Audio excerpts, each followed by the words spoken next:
Bien qu'imparfait, le Sengoku Denshu sur Neo Geo avait représenté une prise de risque de la part de SNK qui proposait un univers original mélangeant période féodale et contemporaine, un style graphique unique, ainsi que des mécaniques intéressantes sous la forme de combats de sabre et de transformation. Je ne sais pas si le succès fut au rendez-vous, mais il n'empêche que le titre sera converti 2 ans plus tard sur Mega CD par Sammy et sur Super Famicom, cette fois par Data East. C'est de cette dernière version dont nous allons parler.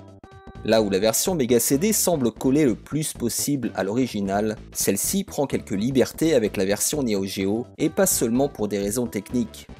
La boîte arbore une magnifique illustration dans un style manga des années 70 qui à mon avis fait beaucoup pour la cote overhypée du titre. La notice est également très belle, il faut l'avouer.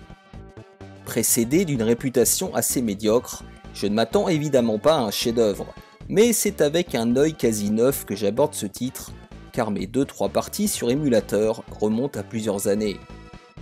Je ne vais évidemment pas manquer de le comparer avec la version Neo Geo, c'est trop tentant, alors restez jusqu'au bout. Sengoku Densho, version Super Famicom. Allez, commençons tout de suite. Et voici l'écran de sélection du personnage. Et comme vous pouvez le constater, le nom des personnages a changé.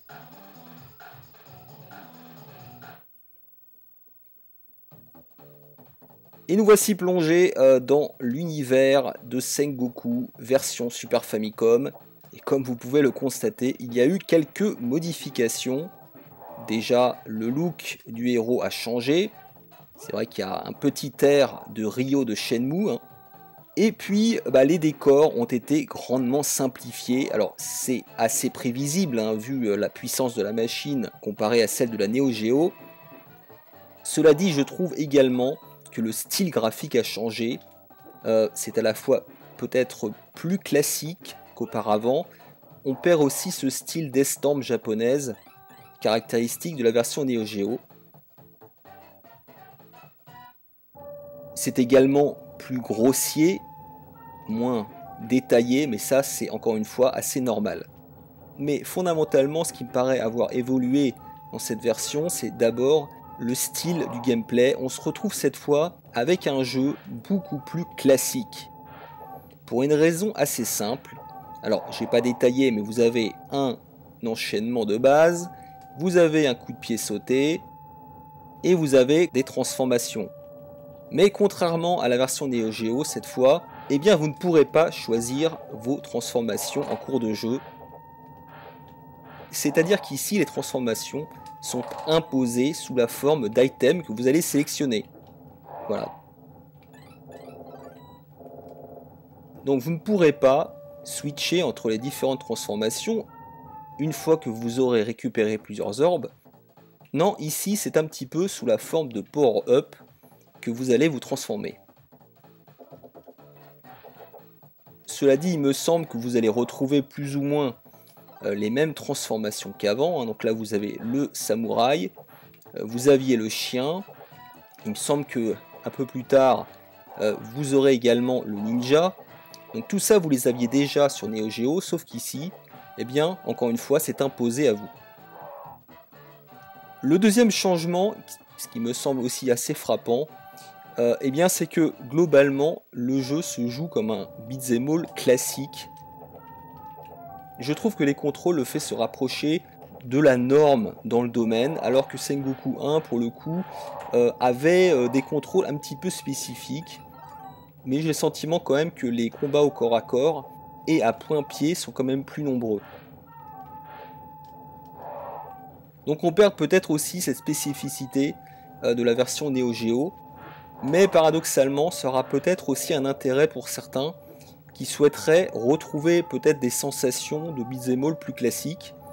Et je dois dire que de ce point de vue-là, je ne dirais pas que ça le rend indispensable, loin de là, mais en tout cas ça le rend complémentaire à la version Neo Geo, dans le sens où ce n'est pas un décalque pur et dur de la version d'origine, c'est vraiment une adaptation. C'est un nouveau jeu qui reprend certes l'univers de la version Neo Geo, mais qui l'adapte peut-être pour le grand public, C'est comme ça qu'on pourrait l'interpréter en tout cas.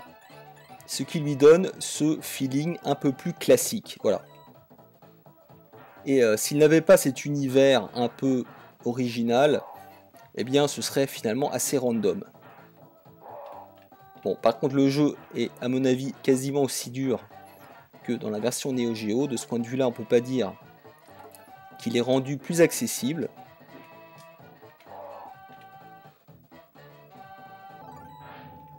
Cela dit, j'ai trouvé globalement, et je trouve le feeling du jeu plutôt sympa. Voilà, je trouve l'impact des coups assez réussi. Alors là, on se retrouve avec le boss.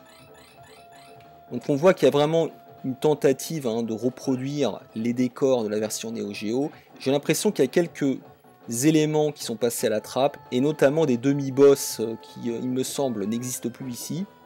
Mais on voit que, voilà, globalement, les décors sont les mêmes. Alors c'est vrai qu'ici, ça fait un petit peu cheap, quand on se rappelle de la version Neo Geo.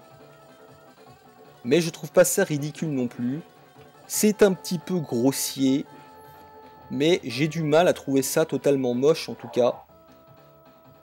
Mais vous me direz votre avis.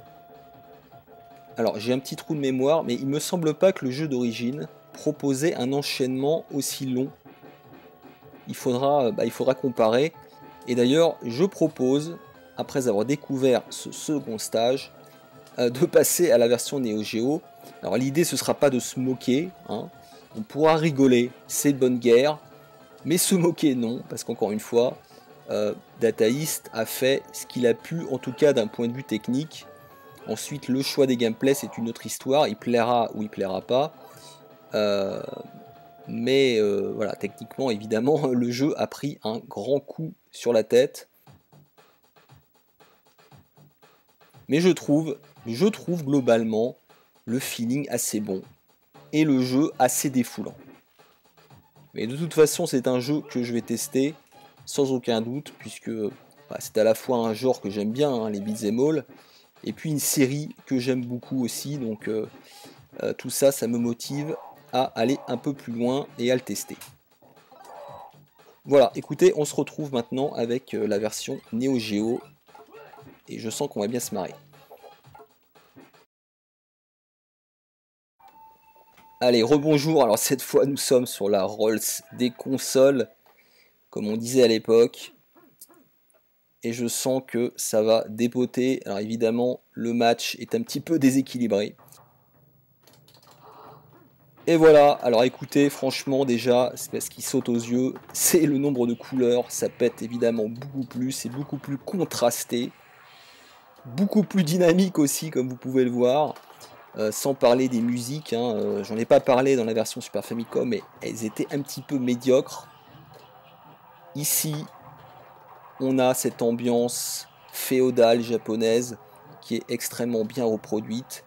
Sengoku 1, de toute façon, c'est un titre qui a ses défauts, qui a vieilli évidemment d'un point de vue technique et peut-être aussi du gameplay, mais qui garde, selon moi, un cachet unique et un charme intemporel. En tout cas, c'est mon point de vue.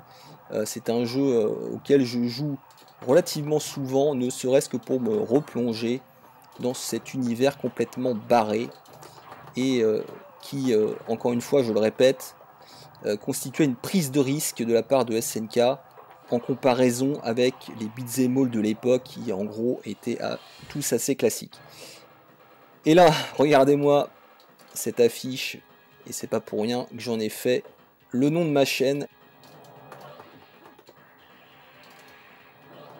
Et là, c'est vrai qu'on voit tout de suite que le jeu est beaucoup plus nerveux, en proposant à la fois des tirs de loin, à mon avis, beaucoup plus impactants que dans la version Super Famicom, et également un rythme beaucoup plus soutenu, ne serait-ce que dans les vagues d'ennemis.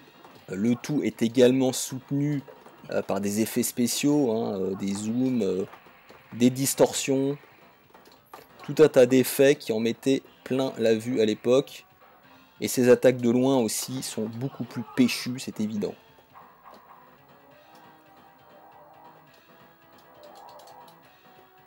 Et j'ai envie de dire, c'est d'abord au niveau de la mise en scène que cette version Neo Geo éclate la version Super Famicom.